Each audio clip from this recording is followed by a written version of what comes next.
जय हिंद स्टूडेंट्स, कैसे हैं आप सभी लोग। उम्मीद करता हूँ सभी बहुत ही बढ़िया होंगे। सो गाइस, आज है 25 फरवरी 2025 और आज के करंट अफेयर्स को हम लोग कवर करने वाले हैं। आप में से जो भी स्टूडेंट यूपीएससी, यूपीपीसीएस, बीपीएससी या किसी भी स्टेट पीएससी की तैयारी कर रहे हैं तो लेक्चर को एंड तक जरूर देखिएगा। और गाइस, ये ज्ञान सर है और ज्ञान सर का पेड बैच आपके लिए अवेलेबल है। ये स्पेशल पेड बैच है। दिए गए नंबर पर कांटेक्ट करके आप पेड बैचेस को ज्वाइन कर सकते हैं। अगर आप UPPCS, BPSC, UKPSC, RO, ARO, BEO, UP triple SC exam में सिलेक्शन चाहते हैं तो तुरंत नंबर पर कांटेक्ट करिए और बैच को ज्वाइन करिए, क्योंकि यहां पर जीरो से लेकर सिलेक्शन तक की प्रॉपर तैयारी जो है वो करवाई जाती है। इसके अलावा हरियाणा, राजस्थान से अगर आप बिलोंग कर रहे हैं या छत्तीसगढ़ से बिलोंग कर रहे हैं तो भी आपके लिए हमारे पास कोर्सेज अवेलेबल हैं। दिए गए नंबर पर कांटेक्ट करिए और कोर्सेज को जो है वो ज्वाइन करिए। अच्छा, आगे बढ़ने से पहले मैं आप लोग को आपके क्वेश्चन जो है वो लेना चाहता हूँ। आपके जो भी क्वेश्चन से डाउट्स आए हैं तो देख लेते हैं एक बार आपके कमेंट्स। आंसर्स भी दिए हैं, काफी सारे स्टूडेंट्स हैं, वेरी गुड यार। श्रेया तिवारी बहुत बढ़िया, ईशा ठाकुर, आयुषी सिंह, फिर प्रिया मोहित त्यागी, बहुत बढ़िया यार। प्रिया, आप ये आंसर जो है वो देने की शुरुआत जो है वो करें। आयुष का कमेंट आया कि सर सब्सिडी के बारे में थोड़ा गाइड करें। देखो यार, सब्सिडी बेसिकली एक टूल होता है जिसका मेन ऑब्जेक्टिव होता है कि जो अ, गरीब लोग हैं, पिछड़े वर्ग के लोग हैं, जो वल्नरेबल जो लोग हैं, उनको अपलिफ्ट करें, है ना। आपको कुछ फैक्चुअल इंफॉर्मेशन इससे रिलेटेड याद रखनी है, जैसे कि सबसे ज्यादा सब्सिडीज जो है वो फर्टिलाइजर्स में, और जैसे कि नेशनल फूड सिक्योरिटी एक्ट के तहत फूड ग्रेन्स में जो है वो प्रोवाइड की जाती है, अनाज के लिए प्रोवाइड की जाती है ना। तो ऐसे कुछ फैक्चुअल इंफॉर्मेशन आपको पता होनी चाहिए। और वैसे आयुष, आपने मेरे ख्याल से शायद कोर्स ज्वाइन किया हुआ है। अगर नहीं किया है तो इस दिए गए नंबर पर कांटेक्ट करके कोर्स ज्वाइन कर लीजिए, क्योंकि आपके जो डाउट्स आ रहे हैं वो बेसिकली जनरल स्टडी से रिलेटेड आ रहा है। तो जीएस पर अपनी कमांड जो है वो अच्छी डेवलप करने के लिए आप कोर्स को ज्वाइन करिए, क्योंकि वहां पर आपके पास ऑलरेडी एक मेंटर होंगे जो आपको जो है वो सपोर्ट करेंगे। बाकी करंट अफेयर्स में कोई भी इशू आता है तो मैं तो आपके लिए हुई। जैसे फ्यूचर ब्यूरो करके एक डाउट आया कि सर लास्ट में डीप सीक और न्यूक्लियर वाला टॉपिक ज्यादा समझ नहीं आया, इससे क्वेश्चन कैसे बन सकते हैं। देखो यार, डीप सीक मैंने आपको ऑलरेडी बताया कि चाइना की एक कंपनी है जो बेसिकली जैसे कि चैट जीपीटी काम करता है ना, उसी तरीके से जो है ये जनरेटिव एआई बनाती है। तो सिंपली बस ऐसी क्वेश्चन आएगा कि डीप सीक जो है वो है क्या। तो ये बेसिकली आर्टिफिशियल इंटेलिजेंस की एक कंपनी है जो चीजों को आसान करने में हेल्प करती है, जैसे हेल्थ केयर सेक्टर हुआ, ऑटोमोबाइल सेक्टर हुआ, समझे। फिर इसके अलावा न्यूक्लियर वाला टॉपिक जो है वो कौन सा था। अरे न्यूक्लियर वाला टॉपिक तो बहुत इंपॉर्टेंट है यार, कल वाला। उसको एक बार और जो है फिर से जो है वो गो थ्रू करना। उस टॉपिक के अंदर मेनली जो है वो चीजें बताई गई थी, इलेक्ट्रिसिटी जनरेशन के ऊपर था वो टॉपिक, कि पावर जनरेट करने के लिए आज की डेट में हम लोग न्यूक्लियर एनर्जी का जो उपयोग कर रहे हैं उस पॉइंट ऑफ व्यू से वो टॉपिक था। तो एक बार और फिर से उस टॉपिक को गो थ्रू कर लेना तो आपको क्लियर हो जाएगा। इलेक्ट्रिसिटी जनरेशन के लिए था, हम रेन्यूएबल एनर्जी के ऊपर जो है वो काम कर रहे हैं ना, तो हम किस प्रकार से एडवांसमेंट हो रहा है न्यूक्लियर एनर्जी के ऊपर, उससे रिलेटेड ये टॉपिक था। कि कैसे आर्टिफिशियल सन, जैसे चाइना का है ना आर्टिफिशियल सन, तो उसी से रिलेटेड ये टॉपिक था। टोकामा टॉपिक को हमने डिस्कस किया था ना, आई थिंक। ठीक है, अब देखो, यही चीज होती है कि मैंने जैसे अब फॉर एग्जांपल मैंने भी वो टॉपिक पहली बार ही पढ़ा, बट मैं रिकॉल कर पा रहा हूँ ना, जस्ट बिकॉज उसको कॉन्सेंट्रेशन के साथ मैंने चीजें कवर अप करवाई आपके लिए। तो आपको भी, जो अगर आप रेगुलरली फॉलो कर रहे हो और आपको टॉपिक्स याद नहीं हो रहे हैं, तो उसमें सिर्फ एक ही प्रॉब्लम है कि आप फोकस के साथ चीजों को समझ नहीं रहे हो। आप फोकस करो चीजों को रटने के ऊपर, याद करने के ऊपर, फोकस करो अपनी कंसेप्चुअल अंडरस्टैंडिंग क्लियर करने के ऊपर।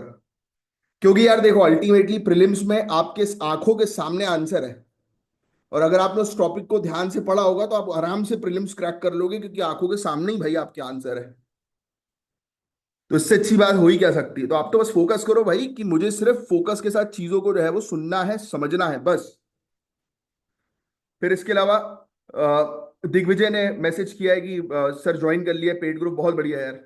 तो दिग्विजय, आप बस वहां पर जितने भी शेड्यूल्स बन रहे हैं, यानी कि वहां पर जो भी टॉपिक्स वगैरह आ रहे हैं उनको आप कवर जो है वो करते जाइए। उन टॉपिक्स से रिलेटेड जो भी डाउट्स वगैरह होता है तो वहां पर आपके पास एक फैकल्टी होंगे आपके सपोर्ट के लिए, तो आप उनको जो है वो कांटेक्ट कर सकते हैं। बाकी करंट अफेयर्स में कोई भी इशू आता है या कोई भी प्रॉब्लम आप फेस कर रहे हो तो मुझे कमेंट्स जो है वो दीजिएगा, मैं आपको रिप्लाई जरूर करूंगा। ऐसी गोल्डी के भी आंसर्स आ रहे हैं, वेरी गुड। इजी है, बहुत दिनों बाद एक्टिव हुए हैं, फिर भी इनके आंसर्स आए हैं, बहुत बढ़िया। रेगुलर रहो भाई, बीच बीच में गायब मत हो बस। Sonam very good, Preeti Mishra very good, very good, बहुत बढ़िया। ठीक है, चलिए अब हम लोग ये टॉपिक्स हैं आज के, जिनको एक एक करके हम लोग कवर अप करने वाले हैं। मेरा नाम है कमलाक्ष झा, मैं हूं आपका एजुकेटर। तो चलिए स्टार्ट करते हैं हमारे सेशन को। आपको पता ही है कि आपको पेन और पेपर लेकर बैठना है, और जो भी इंपॉर्टेंट चीजें मैं आप लोग को बताते जाऊंगा उन चीजों को आपको नोट डाउन करते चलना है। ऑलराइट। सो चलिए बिना समय वेस्ट किए हम लोग कर रहे हैं हमारे सेशन को जो है वो शुरू। तो सबसे पहले आपको समझना जरूरी है, ये जो टाइटल है वो क्या है। टाइटल है federalism and autonomy in higher education. मतलब कहीं ना कहीं ये टॉपिक जो है वो किससे रिलेटेड है, हायर एजुकेशन से रिलेटेड है। राइट। ट्वेल्थ क्लास उससे ऊपर वाली जो एजुकेशन जो हम लोग को जो है वो देखने को मिलती है उससे रिलेटेड है। करेक्ट। भाई प्राइमरी एजुकेशन होती है, सेकेंडरी होती है, फिर हायर एजुकेशन होती है ना, ट्वेल्थ की ऊपर वाली। तो और इसमें फेडरलिज्म संघवाद की यहां पर बात हो रही है। फेडरलिज्म का मतलब क्या होता है? जब दो या दो से ज्यादा स्टेट गवर्नमेंट के पास पावर डिवाइड होती है उसी को हम लोग फेडरलिज्म बोलते हैं। Yes, come on. तो कहीं ना कहीं ये एजुकेशन को लेकर आपस में सेंट्रल गवर्नमेंट और स्टेट गवर्नमेंट के बीच में कुछ अनबन की बात हो सकती है ना। अभी से वन टाइटल को पढ़कर अनुमान लगा रहे हैं, ये मैं आपको सिखा रहा हूं कि आपको जो है वो किस तरीके से सिर्फ टाइटल से ही पूरी चीजें समझ जानी है, क्योंकि टाइटल ही एक ऐसी चीज होती है जो आपकी 50% चीज क्लियर कर देती है टॉपिक के अंदर। तो स्ट्रेटेजी अपनाओ, स्ट्रेटेजी अपनाओगे तो आपके लिए पढ़ना याद रखना आसान हो जाएगा। और आप आने वाले समय के ब्यूरोक्रेट्स बनने वाले हो, आप आने वाले समय के ऑफिसर्स बनने वाले हो, तो आपको एक चीज बहुत अच्छे से क्लियर होनी चाहिए कि आपका लॉन्ग टर्म विजन बहुत सही रहे। आप में से जो स्टूडेंट्स हैं जो मुझे रेगुलरली कुछ समय से फॉलो कर रहे हैं, तो आपको याद होगा कि एक टॉपिक था कि बर्ड फ्लू बहुत तेजी से फैल रहा है ह्यूमंस में। याद आ रहा है? कुछ जीबीएस के टॉपिक को हमने जो है डिस्कस किया था, और उसी समय सेम टाइम पर एक और कोई वायरस से रिलेटेड टॉपिक था। तो मैंने बोला था कि भाई इस वायरस से डरने की जरूरत नहीं है, मेन डरने की जरूरत तो इस बर्ड फ्लू से है। और वो उस समय मैंने बताया था जिस समय कोई इसके बारे में बात ही नहीं कर रहा था, मुश्किल से एक आदमी केस आया था जब मैंने इसके बारे में बताया था। आज की डेट में देखिए कि जैसे ही महाराष्ट्र और इन सब क्षेत्रों में केसेस बढ़ गए, तो इंस्टाग्राम और इन सब चीजों पे कितनी रील्स बन रही हैं, मिलियंस व्यूज उस पर आ रहे हैं। और इसी चीज की एनालिसिस मैंने काफी महीने पहले कर दी थी कि ये बहुत खतरनाक होने वाला है आने वाले समय में। जिसने वो वीडियो मेरा देखा होगा तो प्लीज कमेंट बॉक्स पे लिख कर बताओ कि मैं सच बोल रहा हूँ या झूठ। अब मेरे को याद नहीं रहता है कि मैंने किस वीडियो में जो है वो क्या चीज जो है वो कही है, क्योंकि इतने सारे टॉपिक्स में रेगुलर बेसिस पर जो है वो कवर अप कराता हूं। I am just telling you that कि मेरी चीजों पर ट्रस्ट करो। The reason being is that मुझे 10 साल हो गए पढ़ाते पढ़ाते सिविल सर्विसेज के एस्पिरेंट्स को, और आई नो वेरी वेल कि क्या चीज एग्जामिनेशन के लिए रेलिवेंट है क्या नहीं है। आई नो वेरी वेल कि कोई चीज अगर मार्केट में आई है तो उसका क्या स्कोप होने वाला है इन फ्यूचर। यही तो सिविल सर्विसेज का मेंस का आंसर है बॉस। सो जो भी चीज मैं बोल रहा हूं उस पर बिल्कुल सटीक तरीके से फोकस करो, रेगुलरली फॉलो करो। कई बार लोग बोलते हैं कि सर अरे आप बात ज्यादा जो है वो कर रहे हो, है ना, कंटेंट जैसे। मेरा काम यहां पर सिर्फ पढ़ाने का नहीं होता, मेरा काम यहां पर आपको अप्रोच प्रोवाइड कराने का होता है कि कैसे आप सिलेक्शन ले पाएंगे। अगर आप रेगुलरली मेरी 1-1.5 घंटे की क्लास जो है वो कवर अप कर रहे हैं, तो याद रखिएगा आपका जो नेक्स्ट जो रिमेनिंग 5-6 घंटे पढ़ने वाले वो आपके सॉलिड हो जाएंगे हर दिन। ये बात याद रखिएगा, और कंसिस्टेंट रहो बस। और बताना मुझे कमेंट बॉक्स पे कि वो जीबीएस वाले टॉपिक को मैंने बताया था कि नहीं बताया था आपको पहले, उस वायरस के टॉपिक को, कि भाई खतरा है, ये बहुत बड़ा खतरा है। और देखिए बन रहा है आज की डेट में खतरा। कितने अलर्ट जो है वो आते जा रहे हैं कि बच के रहो, इससे बच के रहो। अभी तो फिर भी ज्यादा लेवल पर नहीं आया है वो, बट आएगा जरूर। एनीवेज चलो। ऐसी कोविड-19 के समय पर मैंने बोला था तो उस समय बहुत स्टूडेंट ने बुला रहे नहीं सर कुछ नहीं होगा, आप फालतू ही टेंशन ले रहे हो। उस समय एक ही केस आया था कोविड-19 का इंडिया के अंदर, इंडिया में भी नहीं चाइना में आया था। तब मैंने बोला था कि ये बहुत घातक हो सकता है, और हुआ ये। एनीवेज चलो। तो मैंने आपको क्या बताया, एजुकेशन। फटाक से कमेंट बॉक्स पे लिखकर बताओ एजुकेशन 7 शेड्यूल के अंदर किस लिस्ट में आ रहा है। Union list, state list, concurrent list, किस लिस्ट के अंदर जो है वो एजुकेशन आता है, बताओ कमेंट बॉक्स पे लिखकर। तो कहीं ना कहीं हायर एजुकेशन पर किसकी चलेगी उसको लेकर ये पूरा आर्टिकल है। तो इसी को हम डिस्कस करेंगे, फेडरलिज्म और हायर एजुकेशन की ऑटोनॉमी के बारे में। बहुत ध्यान से चीजों को सुनना, फिर नोट्स लिखवा दूंगा। अब जीएस पेपर 2 के लिए बहुत इंपॉर्टेंट टॉपिक है, यूनिवर्सिटी ग्रांड कमीशन रेगुलेशन 2025 पर काफी स्टेट्स ने जो है वो विरोध किया। यानी कि अब ये न्यूज ये आ रही है कि काफी सारे राज्य जो हैं वो विरोध कर रहे हैं यूजीसी रेगुलेशन 2025 के ऊपर। क्या ये हायर एजुकेशन में स्टेट की ऑटोनॉमी को कम करने का कदम है? तो चलिए इस टॉपिक को डिटेल में डिस्कस करेंगे। मतलब कहीं ना कहीं स्टेट को अब डर है कि उनका जो एजुकेशन के ऊपर कंट्रोल था कहीं उनसे छीन कर सेंट्रल को तो नहीं दिया जा रहा है, इसको लेकर विवाद उठ गए हैं। ये टॉपिक सिर्फ उस चीज से रिलेटेड है। तो आपको बता दें कि हायर एजुकेशन कॉन्करेंट लिस्ट का सब्जेक्ट है। मतलब एजुकेशन के ऊपर यूनियन और स्टेट गवर्नमेंट दोनों मिलकर कानून और पॉलिसीज बना सकते हैं। लेकिन अब जो नया रेगुलेशन आया है यूजीसी रेगुलेशन 2025, ये काफी सेंट्रलाइज्ड कंट्रोल को बढ़ावा देता है। मतलब कहीं ना कहीं इस रेगुलेशन के अंदर सेंट्रल गवर्नमेंट के पास ज्यादा पावर जो है वो दिखाई गई है। मुद्दा क्या है? मुद्दा यह है कि 6 राज्य, हिमाचल प्रदेश, झारखंड, केरल, तमिलनाडु, तेलंगाना, कर्नाटक, याद रखने की जरूरत नहीं है 6 राज्य, इन्होंने यूजीसी ड्राफ्ट को अपोज किया। इनने बोला कि यूजीसी में गड़बड़ी है, हम इसको मान्यता नहीं देंगे। इनका कहना है कि ये रूल्स रेगुलेशंस स्टेट की यूनिवर्सिटी की जो ऑटोनॉमी है उसको कमजोर कर रहे हैं और संघवाद यानी कि फेडरलिज्म के प्रिंसिपल का उल्लंघन हो रहा है। तो स्टेट्स का कहना है कि नए रूल्स के अंडर वाइस चांसलर्स वीसीस की अपॉइंटमेंट में स्टेट गवर्नमेंट का रोल कम हो जाएगा, जो एक बड़ा संवैधानिक मुद्दा है। तो मेन मुद्दा अभी ये हम लोग को देखने को मिल रहा है। अभी के लिए ये 6 स्टेट्स, वैसे तो जरूरत नहीं आपको लिखने की, जनरली आपको पता होना चाहिए। इन्होंने जो है वो बोला है कि यूजीसी के जो रेगुलेशन है 2025 का उसको विड्रॉ कर दो, लिखने की जरूरत नहीं है कुछ। स्टेट ने आर्ग्यू यही किया कि फेडरल प्रिंसिपल को रही है कमजोर बना रहा है, राइट, क्योंकि हायर एजुकेशन के ऊपर स्टेट का कंट्रोल जो है वो छीना जा रहा है। आपको बता दें 15 पॉइंट का रेजोल्यूशन एडॉप्ट किया गया था state higher education ministers conclave 2025 में बेंगलुरु के अंदर, जिसमें यह कहा गया कि भाई अलग अलग प्रोविजंस को पर फिर से विचार करो, जो बेसिकली अपॉइंटमेंट से रिलेटेड है, एकेडमिक इवैल्यूएशन और फंडिंग से रिलेटेड है। तो ये देखो ये ड्राफ्ट है और मैं आपको क्लियरली बता दूं कि ड्राफ्ट से रिलेटेड क्वेश्चन जो है वो नहीं आते हैं एग्जामिनेशन के अंदर, बट अभी ये टॉपिक न्यूज में चल रहा है इसलिए इस टॉपिक की आपको बस जानकारी होनी चाहिए। तो सबसे पहला पॉइंट है वाइस चांसलर की अपॉइंटमेंट। मुद्दा क्या है ये समझो। वाइस चांसलर की अपॉइंटमेंट अब सेंटर डोमिनेटेड हो जाएगी इस नए रेगुलेशन के थ्रू। कि वाइस चांसलर कौन बनेगा यूनिवर्सिटी का, that will going to be decided by central government. इसी को लेकर तो स्टेट गवर्नमेंट फड़फड़ा रही है।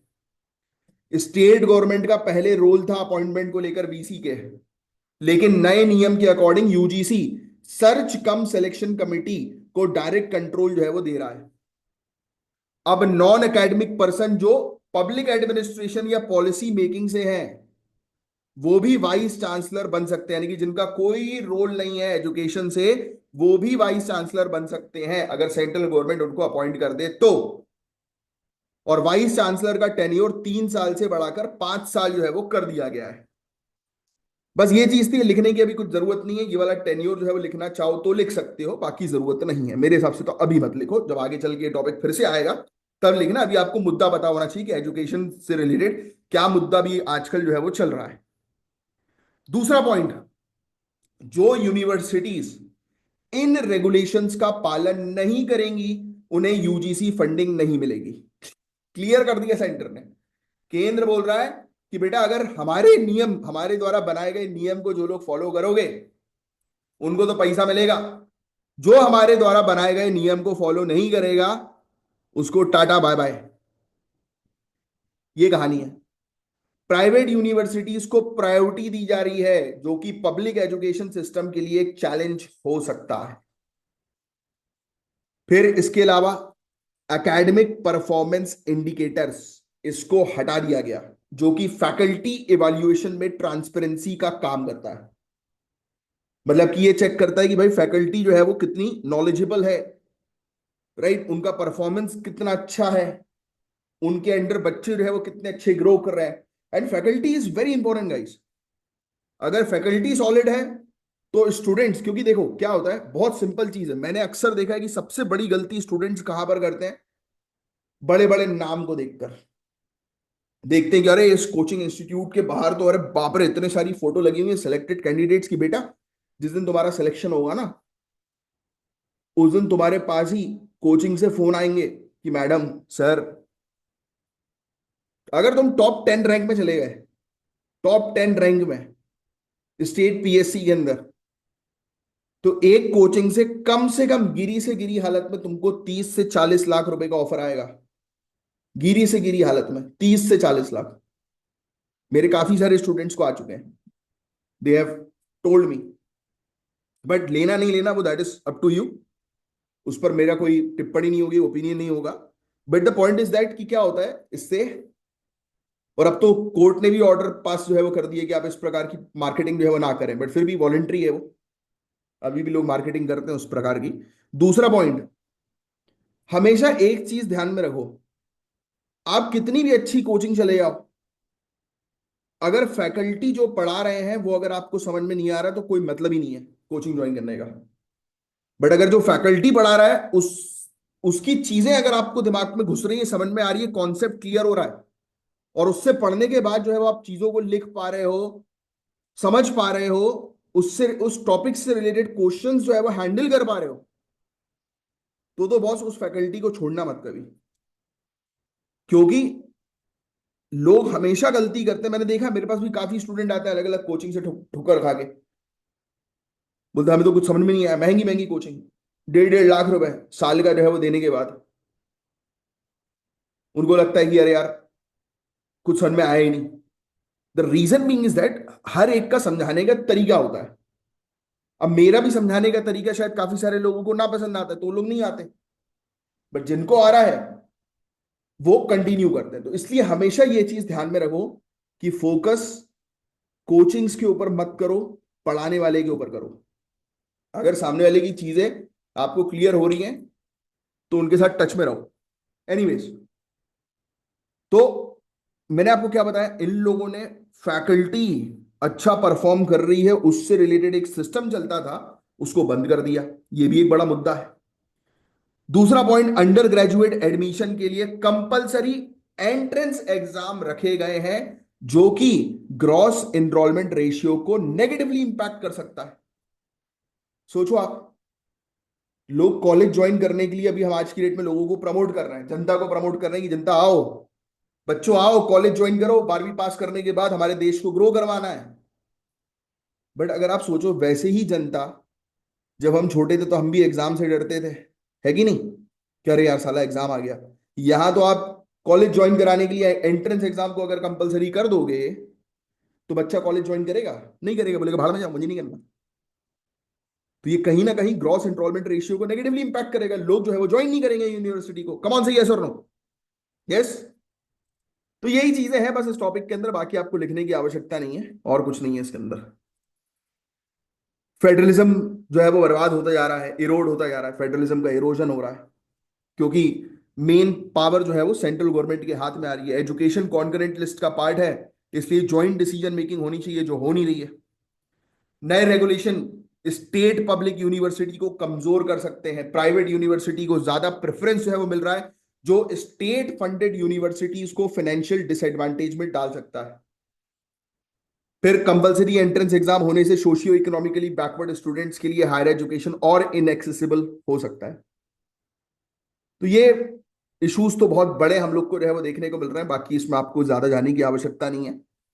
सोल्यूशन यही है कि भाई वाइस चांसलर की अपॉइंटमेंट प्रोसेस में स्टेट गवर्नमेंट के रोल को बढ़ाना चाहिए।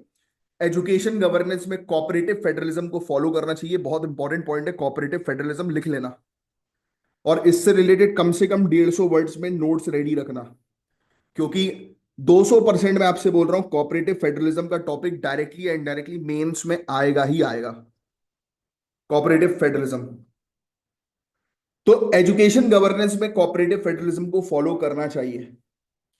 एंट्रेंस एग्जाम को स्टेट स्पेसिफिक एडाप्टेशन के साथ इंट्रोड्यूस करना चाहिए, कि देखिए कि भाई जिस स्टेट के अंदर already gross enrolment ratio better है तो वहां पे करो, जहां पे है ही नहीं तो वहां पे अगर आप ये चीज कर दोगे, एंट्रेंस एग्जाम कर दोगे, तो वहां पे तो और बर्बादी हो जाएगी। तो वो स्टेट के ऊपर छोड़ना चाहिए कि करना है कि नहीं करना, डिपेंडिंग अपॉन कि वहां पर क्या आंकड़ा चल रहा है बच्चों का एडमिशन में। पब्लिक यूनिवर्सिटी को मजबूत करना जरूरी है ताकि एजुकेशन का कमर्शियलाइजेशन ना हो। आजकल तो हो ही गया एजुकेशन का बुरी तरह से कमर्शियलाइजेशन। अब आप देखिए कि आईएएस की तैयारी जो है, कोचिंग इंस्टीट्यूट जो है वो 1.5 1.5 लाख रुपए चार्ज कर रहे हैं। हाफ लैक्स, 2-2 लाख तक जा रहा है। मेरी एक स्टूडेंट थी जिसने, मैं नाम नहीं लूंगा कोचिंग कोचिंग इंस्टीट्यूट का, 1,80,000 रुपये जो है वो दिए थे और बताया था कि भाई मजा नहीं आया, जो भी चीज पढ़ाई कुछ समझ में नहीं आया। That is the issue. और रिफंड की कोई प्रक्रिया होती नहीं है कोचिंग में। अब कोचिंग वाला भी क्या करे यार, उनको भी फैकल्टीज को देना है, स्टाफ को देना है, कहाँ से रिफंड करेगा वो? राइट, तो ये भी इशू था। तो इसीलिए पहले डेमो लो, इंश्योर करो कि सामने वाला जो पढ़ा रहा है वो क्लियर हो रहा है कि नहीं हो रहा, फिर उसके बाद ज्वाइन करो। बड़ी बड़ी कोचिंग में तो डेमो भी नहीं होता बॉस। एनीवेज, आइए चर्चा करें। तो यूजीसी को रेगुलेशंस फाइनलाइज करने से पहले स्टेट गवर्नमेंट्स और एक्सपर्ट्स के साथ कंसल्ट करना बहुत ज्यादा जरूरी। Consultation is the key. बातचीत करके ही सभी के हल जो है वो निकलते हैं। तो लिख लो भाई, यूजीसी, यूनिवर्सिटी ग्रांट कमीशन, इसके बारे में थोड़ा सा जो है आप पढ़ना, यूजीसी के बारे में आज विकिपीडिया से। बाकी और कुछ नहीं है इसके अंदर। 42nd कॉन्स्टिट्यूशनल अमेंडमेंट एक्ट 1976, इसने जो है वो एजुकेशन को स्टेट लिस्ट से कॉन्करेंट लिस्ट के अंदर जो है वो शामिल कर दिया। लिख लो, ठीक है। बस यही है पूरा ओवरऑल टॉपिक, कुछ नहीं है इसके अंदर लिखने वाला है, सच समझने वाला टॉपिक था बस ये। जो लिखने वाला होगा वो मैं आपको अलग से बता ही दूंगा। तो ये हमने जो है डिस्कस किया एजुकेशन से रिलेटेड बहुत इंपॉर्टेंट टॉपिक को। अब जो टॉपिक आ रहा है national commission for schedule tribe को मजबूत बनाने से रिलेटेड टॉपिक है। Again a very very important topic जो सिविल सर्विसेज अक्सर पूछती है। जीएस पेपर 2 के लिए इंपॉर्टेंट टॉपिक है national commission for schedule tribe यानी कि एनसीएसटी। तो एनसीएसटी की जरूरत क्यों पड़ी? ये कमीशन जो आदिवासी के जो अधिकार है, ट्राइबल राइट्स जो है, उनको कैसे प्रोटेक्ट करता है और इसके सामने क्या चुनौतियां हैं, तो ये सब चीजें हम इस टॉपिक के अंदर कवर अप करने वाले हैं। ध्यान से सुनना पूरी चीजों को, लिखने की जरूरत नहीं क्योंकि पॉलिटी के अंदर ये टॉपिक आपको ऑलरेडी कवर्ड होता है। मैं यहां पर वही चीज लिखवाऊंगा, उतने ही शॉर्ट नोट्स लिखवाऊंगा जो आपको हेल्प कर सके। तो देखो यार, इंडिया के अंदर शेड्यूल ट्राइब की सुरक्षा और उनका कल्याण यानी कि वेलफेयर इंश्योर करने के लिए national commission for schedule tribes का गठन किया गया था। ये बात सभी को पता है कि कमीशन कमीशन किसके लिए? शेड्यूल ट्राइब के लिए। लिखने की जरूरत ही नहीं। उनके कल्याण के लिए, उनके अधिकार को प्रोटेक्ट करने के लिए, उनके बेटरमेंट के लिए, उनको अपलिफ्ट करने के लिए ये कमीशन रिकमेंडेशन देता है।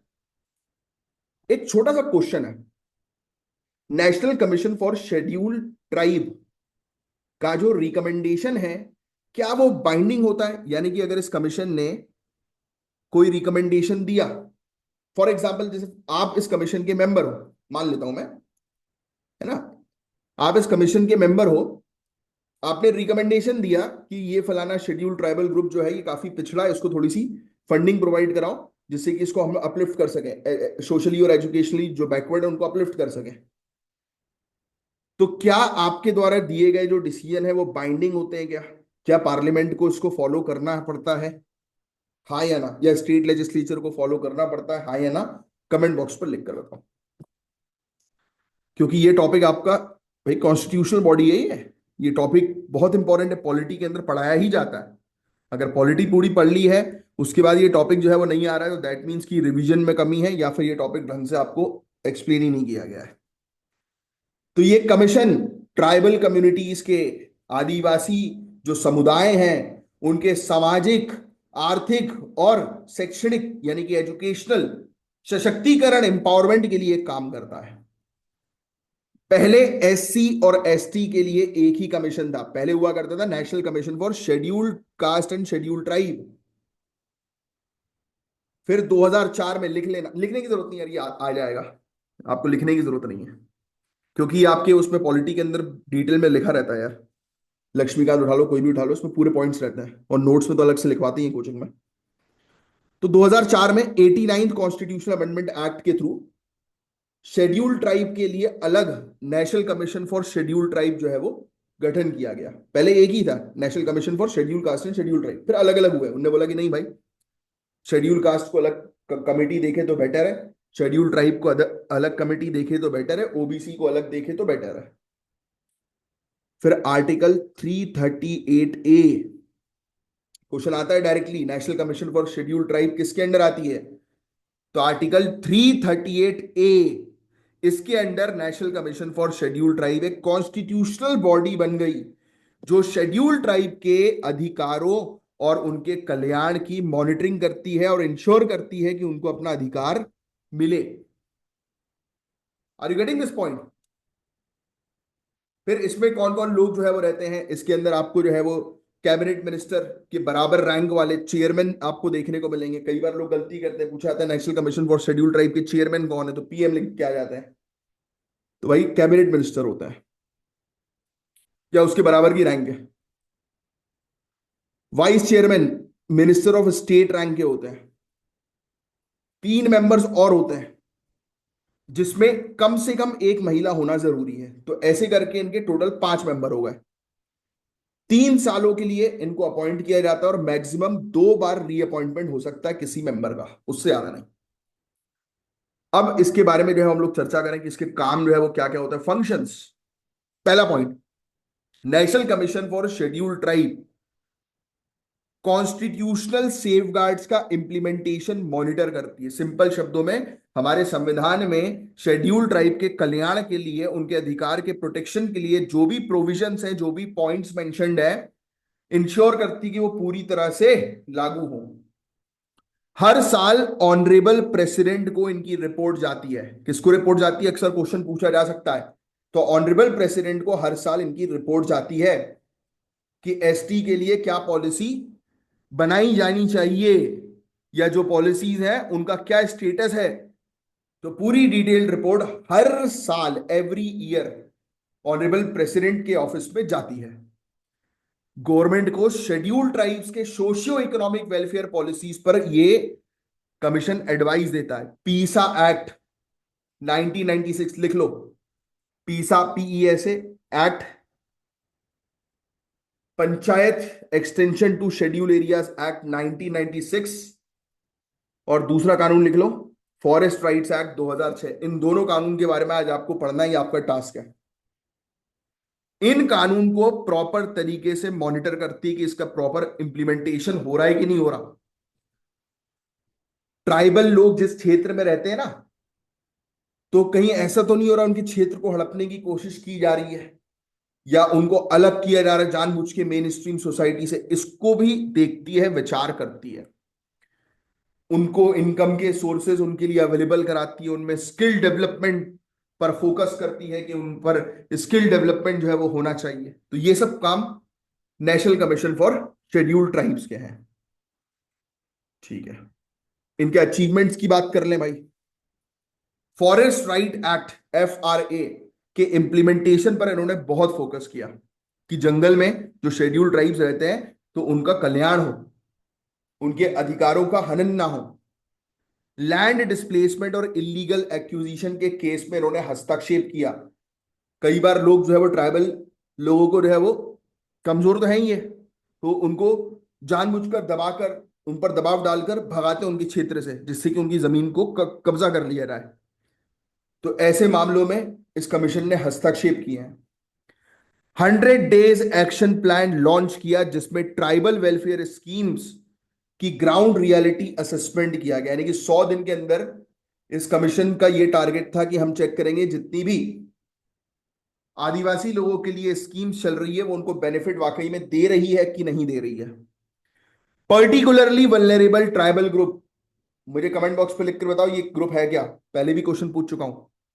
और टोटल कितने ग्रुप आज की डेट में है यार, पता है पिछली बार स्टूडेंट ने आंसर लिखा था 75 पर्टिकुलरली वल्नरेबल ट्राइबल ग्रुप में, बट कहीं ना कहीं मैंने एक बार न्यूज पढ़ी थी 75 से ज्यादा हुआ है। 75 पुराना आंकड़ा है।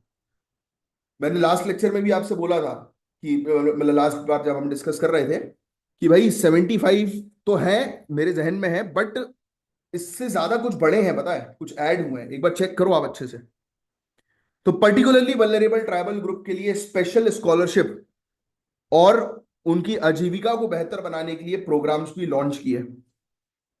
फिर राज्यों के साथ मिलकर ट्राइबल डेवलपमेंट प्रोग्राम्स को और इफेक्टिव बनाने पर इन्होंने काम किया है। अब देखो चैलेंजेस क्या क्या है, चुनौतियां क्या क्या है।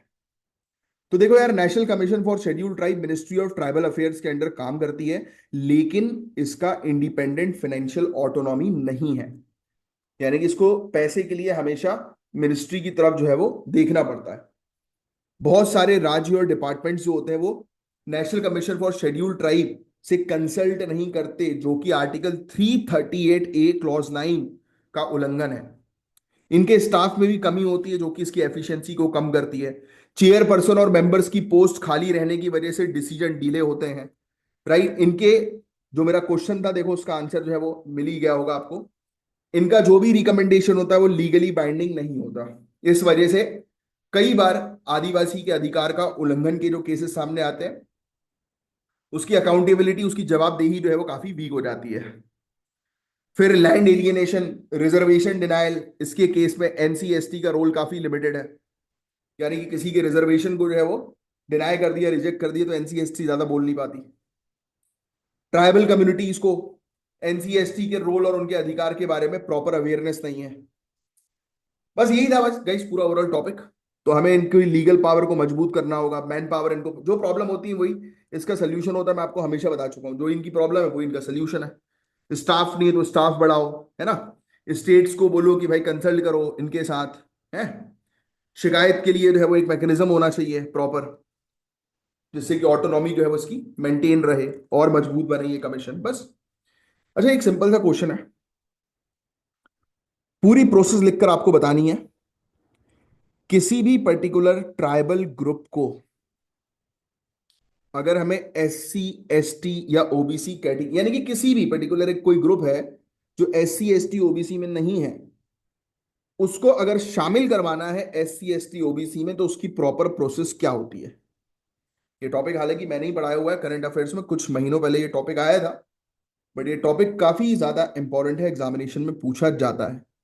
तो आपको इस टॉपिक की प्रॉपर जानकारी होनी चाहिए। अगर नहीं है तो रिवाइज करो अपने नोट्स से, अगर नोट्स भी नहीं है तो पढ़ो, सर्च करो, मेहनत करो, और फिर कमेंट बॉक्स पर लिख कर बताओ। क्योंकि जिस दिन आपका सिलेक्शन होगा उस दिन आप अपने इंटरव्यू में बताओगे कि जाओ जाके चेक करो झा सर के करंट अफेयर्स के लेक्चर को, कमेंट्स में दिखेंगे मेरे कमेंट्स, रेगुलर दिखेंगे, ये डेडिकेशन था मेरा, है। ये होता है इंटरव्यू के लिए प्रिपेयर। जो आपका आज है, आज बेहतर बनाओगे तो कल बेस्ट बनेगा। तो आपको अपने आज पर काम करना है। आज जो होगा वो कल का इतिहास होगा। तो इसलिए अगर इतिहास बनाना है तो आज पे काम करो। जिसे कि कल इंटरव्यू दो तो आज के दिन को जो है हाईलाइट करके बताओ कि देखो उस समय जब मैं पढ़ता था ना, या जब मैं पढ़ती थी, उसका प्रूफ है, जाके देखिए कमेंट पे। और एक भी दिन ऐसा नहीं होगा कि मेरा कमेंट ना हो, मेरे आंसर्स ना हो। वो होती है भाई मोटिवेशन दूसरों के लिए कि अरे वाह क्या बात है, क्या बात है, ये है डेडिकेशन, ये है डिसिप्लिन। और मैंने एक ही चीज बोली आपको, इस एग्जाम में मैटर नहीं करता कि आपके, आप आईआईटीएन है या आपके 99 परसेंटाइल आए, 98 आए। मैं बोलता हूं आप बिल्कुल पासिंग, पासिंग मार्क से पास हुए हो, मार्जिन में पास हुए हो, बोलते हैं ना, बिल्कुल मार्जिन में। फिर भी आप इस एग्जाम को निकाल सकते हो, क्योंकि इस एग्जाम में चाहिए स्किल, जो कि है सिर्फ डिसिप्लिन। तो बस डिसिप्लिन फॉलो करो, अपना रूटीन फॉलो करो। इंडिया यूएस के रिलेशन से रिलेटेड एक टॉपिक है, बहुत इंपॉर्टेंट टॉपिक। इंडिया यूएस के रिलेशनशिप को मजबूत करने से रिलेटेड टॉपिक, जीएस पेपर 2 का। इंडिया और यूएसए के रिलेशन तो गाइस काफी डायनेमिक रहे।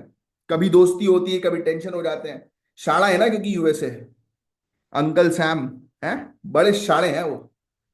तो ये जो अंकल सैम है, ये, इनकी हमेशा से हरकत रहती है। इनकी जेब में जब पैसा होता है, इनको जब सब लोग इनवाइट करते हैं अपने घर में, अपनी पार्टीज में, तो ये हमारी तरफ देखते नहीं है। बट जहां ये प्रॉब्लम में आ जाते हैं, तब ये हमारे घर के होते हैं ना। कई बार अपने ग्रुप में भी कई बार ऐसे दोस्त होते हैं, उनके पास पैसा आता है तो वो आपको पूछते नहीं है। और जब वो भिकमंगे की तरह घूम रहे होते हैं इधर उधर, तब वो आपको बार बार फोन करते हैं कि और भाई क्या हाल है। तो अलर्ट रहो ऐसे लोगों से। बट हम फिर भी यूएसए का सपोर्ट करते हैं। क्यों करते हैं? The reason being is that interest. मैंने आपको बोला है कि ब्यूरोक्रेट की एक हमेशा से लाइन होती है, डायलॉग होता है, ब्यूरोक्रेट्स के कभी भी कोई ना दुश्मन होते हैं ना दोस्त होते हैं। Everything matter is interest. और सेम चीज इंटरनेशनल रिलेशंस हमें सिखाती है, क्योंकि ये डिप्लोमेसी आपको सिखा रही है। देयर इज नो फ्रेंड्स और allies, neither enemies, only things which persist is interest. आप अपने इंटरेस्ट के लिए फोकस करो। आप कर रहे हो आज की डेट में सिविल सर्विसेज की तैयारी, आपका दोस्त आपके परिवार वाले बुरा मानना चाहे मान जाए, भाड़ में जाए, आपका इंटरेस्ट है आज की डेट में अपने टास्क को कंप्लीट करके आगे बढ़ना। मैंने देखा है कई बार स्टूडेंट, अरे यार सर वो बुरा मान जाएंगे, उनकी शादी में नहीं गए तो बुरा मान जाएंगे। जाओ बेटा शादी में, जिस दिन तुम्हारा सिलेक्शन नहीं होगा ना, उस दिन सबसे ज्यादा खुश वही लोग होंगे। No one wants you to succeed. कोई नहीं चाहता कि तुम आगे बढ़ो। सब लोग चाहते हैं कि तुम स्ट्रगल करते रहो, स्ट्रगल करते रहो, क्योंकि उन्हें पता है कि तुम ऊपर चले जाओगे तो इज्जत तुम्हारी होगी। और कोई भी नहीं चाहता सिवाय तुम्हारे माँ बाप के। बस सिर्फ पेरेंट्स है जो चाहते हैं कि हाँ यार हमारा बच्चा हमारी बच्ची तरक्की करे, बाकी दूसरे लोग कोई नहीं चाहता। कोई नहीं। और ये प्यार व्यार और उन सब बेवकूफी के झमेले में मत पड़ना कभी भी अपनी लाइफ में। ये सब चीज तुम लोग के लिए नहीं है। ये कॉमन मैन को करने दो। You guys are mentally strong. आपको फोकस करना है सिर्फ अपने इंटरेस्ट के ऊपर। मौज करो, मस्ती करो, उसके लिए मना ही नहीं है, बट अपनी मर्जी से करो। जो राजा होते हैं, जो पावरफुल लोग होते हैं, वो सिर्फ अपनी मर्जी से करते हैं, और अपना काम करने के बाद अपने इस जो भी उनके टारगेट्स हैं उसको फिनिश करने के बाद देन दे रिलैक्स। ऑफिसर्स को नहीं देखा, आर्मी वालों को नहीं देखा, पहले अपनी ट्रेनिंग करेंगे फिर रात में बस रिलैक्स करेंगे। So make yourself like that if you want to achieve success in your life. India और यूएसए, इनका रिलेशनशिप एक कॉम्प्रिहेंसिव ग्लोबल स्ट्रेटेजिक पार्टनरशिप के रूप में डेवलप हो रहा है। क्यों? क्योंकि काउंटर करना है ना भाई चाइना को, हमें भी करना है उसको भी करना है। दोनों को मिलकर चाइना को पीटना है, उखाड़ के फेंकना है यहां से। तभी तो दोस्ती करी है, तभी तो दोस्ती गहरी कर रहा है। दोनों देश defence, trade, energy, technology, global diplomacy में एक दूसरे के इंपॉर्टेंट पार्टनर। चाहे आप ट्रेड की बात कर लो, हमने भी चाइना को बॉयकॉट कर रखा है, उसके प्रोडक्ट्स को किया है कि नहीं किया? भाई आज से 10-15 साल पहले शायद आपने नोटिस किया होगा, तो मार्केट में वो बड़े बड़े चाइना के फोन आते थे, ढा ढा ढा करके बजते थे, बहुत सस्ते मिल जाते थे। पता है किसी को नहीं कहता, मार्केट में ये फोन चलते थे ना, बहुत तेज आवाज हुआ करती थी उसकी, और बड़े सस्ते फोन। मतलब ये मान के चलो कि 10 में से 8 लोग वो चाइना के फोन खरीद रहे हैं, मतलब पूरा पैसा जा रहा है चाइना में। हमने बैन कर दिया, अब नहीं दिखते। अब दिखते हैं क्या फोन? नहीं। काफी सारे चाइना के प्रोडक्ट्स, चाइना के एप्लीकेशंस, उनके ऊपर हमने बैन लगा दिया। ट्रेड, सेम चीज यूएसए ने करी। कोविड-19 से पहले जो चल रहा था, ट्रेड वॉर चल रहा था, यूएसए ने चाइना के प्रोडक्ट्स पर इंपोर्ट ड्यूटी इंक्रीज कर दी, चाइना ने यूएसए के प्रोडक्ट पर इंपोर्ट ड्यूटी इंक्रीज कर दी। हार्ली डेविडसन 200%, 2000 या 200% महंगी हो गई थी हार्ले डेविडसन बाइक्स। तो बहुत इश्यूज हुए थे। तो दोनों का इंटरेस्ट सेम है कि नहीं है?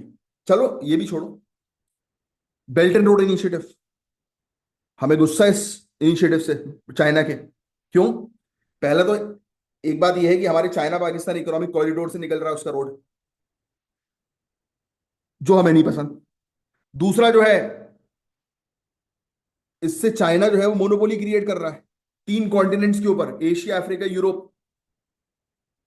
इससे हमें दिक्कत है। अच्छा, यूएसए को उस चीज से क्यों दिक्कत है? अरे यूएसए की पावर चली जाएगी ना, वो तो सुपर पावर बनना चाहता है। और जिस इंसान की जब पावर उसके हाथ से छीनी जाती है, तो वो तड़पने लगता है। फिर उसके लिए वो कुछ भी करने के लिए तैयार होता है, जो यूएसए। तो कुछ नहीं है, हम लोग स्ट्रेटेजिक पार्टनरशिप इसलिए बोलते हैं क्योंकि दोनों के इंटरेस्ट कॉमन है। ये चीज अपने दिमाग में घुसेड़ लो।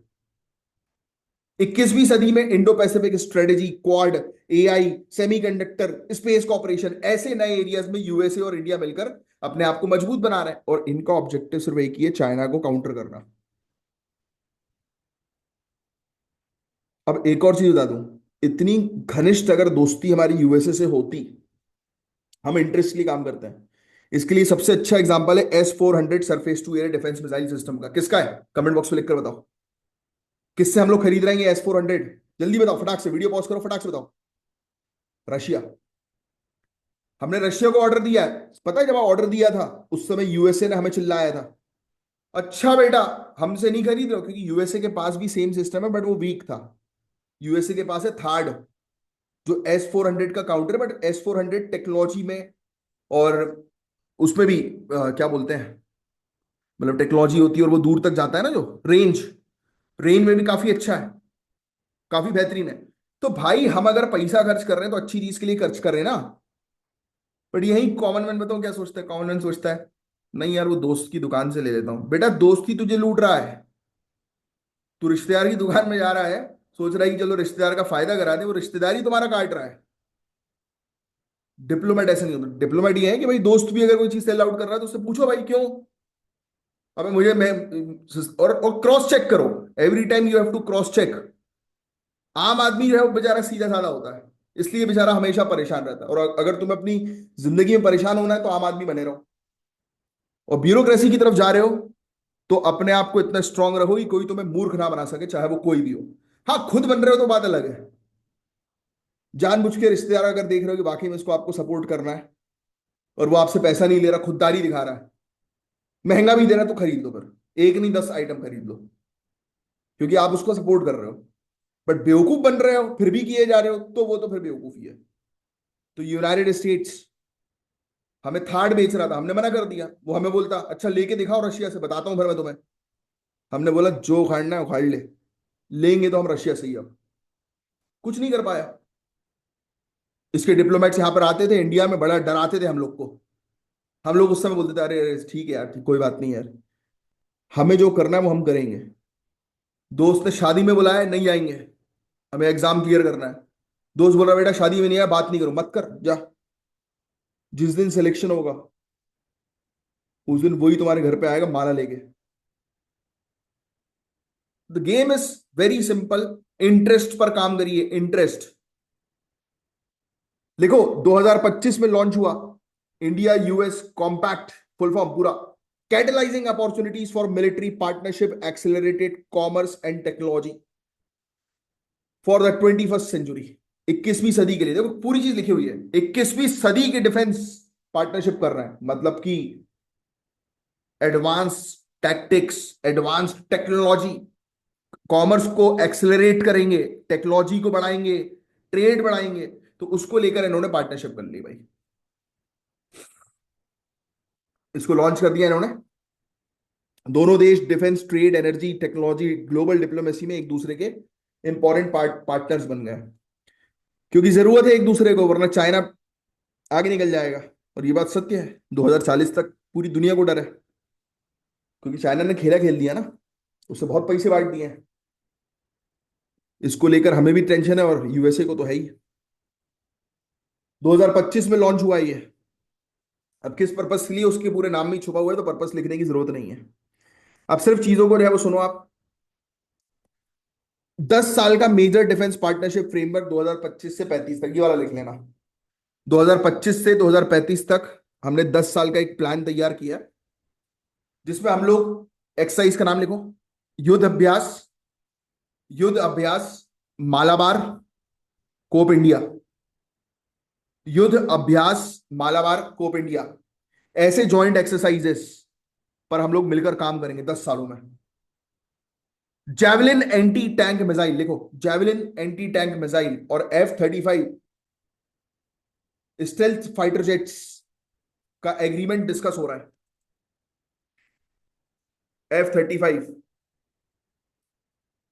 Javelin anti tank guided missile, Stryker infantry combat vehicle, Stryker combat infantry combat vehicle, इन सब चीजों पर हम लोग जो है वो बातचीत कर रहे हैं।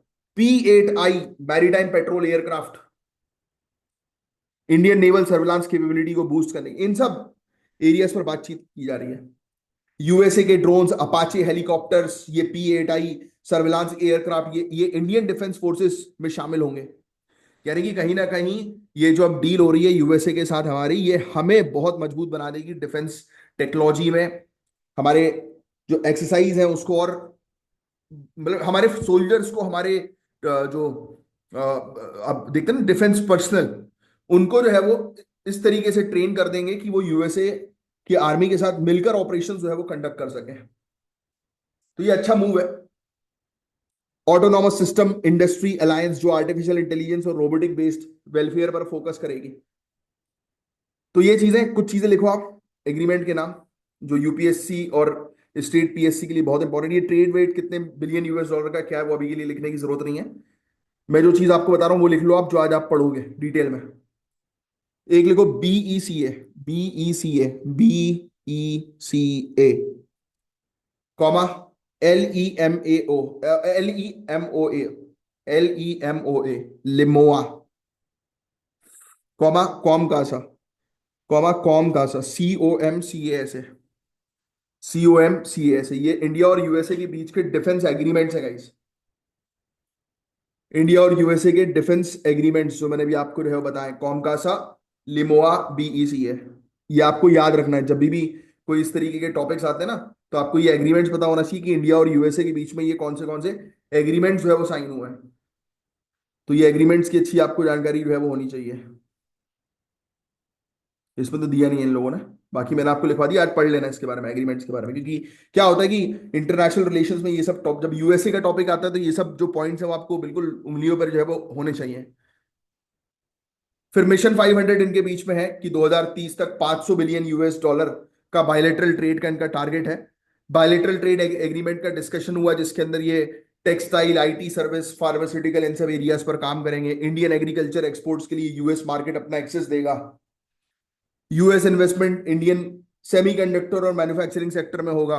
ईज ऑफ बिजनेस और रिडक्शन इन ट्रेड बैरियर्स, इस पर भी काम होगा कि ये कुछ ऐसे एग्रीमेंट करेंगे कि दोनों कंट्रीज के बीच में ट्रेड बैरियर जो है वो कम हो। ट्रम्प बड़ा कमीना है बॉस, एक बात और बता दूं मैं आपको, ये कभी भी इंडिया के इंटरेस्ट के लिए बात नहीं करेगा, याद रखना। अमेरिका फर्स्ट पॉलिसी उसकी चलती है और ये हमारे लिए घातक हो सकती है। तो हर एक एग्रीमेंट को बहुत ध्यान से हमें साइन करना चाहिए, ये आप कंक्लूजन में लिखेंगे। क्योंकि एट प्रेजेंट वहां की पॉलिसी जो है वो काफी गंभीर चल रही है, स्पेशली क्लाइमेट चेंज के परस्पेक्टिव से। आप देख रहे हो कि इसमें कमी क्या नजर आ रही है? कमी सबसे बड़ी है क्लाइमेट चेंज। यूएसए बोलता है कि मुझे फर्क नहीं पड़ता, एनवायरमेंट बचे ना बचे, मेरी जवाबदारी नहीं है। निकल गया ना वो, हर डील से निकल गया। अब आप देखो ये पूरे एग्रीमेंट पर डिफेंस, ट्रेड, इकोनॉमी की बात हो रही है, क्लाइमेट चेंज की बात हो रही है क्या? नहीं हो रही। तो that is the point you have to figure out. ये अलग से कोई बताएगा थोड़ी ना, इसलिए मैं सिर्फ जो लिखा रहता है वो पढ़ाता नहीं हूं। इसी को तो बोलते हैं बिटवीन द लाइंस पढ़ना। अब देखो, अब सभी लोग इसके बारे में लिख रहे होंगे, कोई ये नहीं लिखेगा कि अरे यूएसए को जो है वो एनवायरमेंट के बारे में भी सोचना चाहिए। और जिसने ये चीज लिख दी, गेम उसका। जो कॉपी आपकी चेक कर रहे हैं ना, वो इसी पॉइंट को ढूंढ रहे हैं कि ये तो सभी लोग लिख रहे हैं, सभी को पता है इस चीज के बारे में। कुछ ऐसा बताओ जो जो दिखाएगी तुम वाकई में ऑफिसर हो। समझे? फिर और क्या चीजें भाई इसके अंदर? यूएसए से oil, gas, nuclear fuel import में बढ़ोतरी होगी। इंडिया की मेंबरशिप इंटरनेशनल एनर्जी एजेंसी को यूएसए का सपोर्ट मिल सकता है। यूएसए बड़ा चालाक है, वो सपोर्ट तभी करेगा जब उसको कुछ चीज मिलेगी। सेल्फिश है, गिव एंड टेक वाला है। You scratch my back, I scratch yours, ये फंडामेंटल चलता है यूएसए का। निसार मिशन लिख लो एक, NISAR mission, NISAR, NISAR mission. ये basically NASA ISRO synthetic aperture radar mission है। इंडियन एस्ट्रोनॉट को इंटरनेशनल स्पेस स्टेशन मिशन में सेंड करने का भी एक प्लान है। हम लोग खुद भी अपना भारतीय स्पेस स्टेशन तैयार कर रहे हैं, पता है ना आपको? कब तक तैयार होगा? 2035 तक का क्या टारगेट? 28 से 35 तक का है मेरे ख्याल से टारगेट, आगे बढ़ रहा है।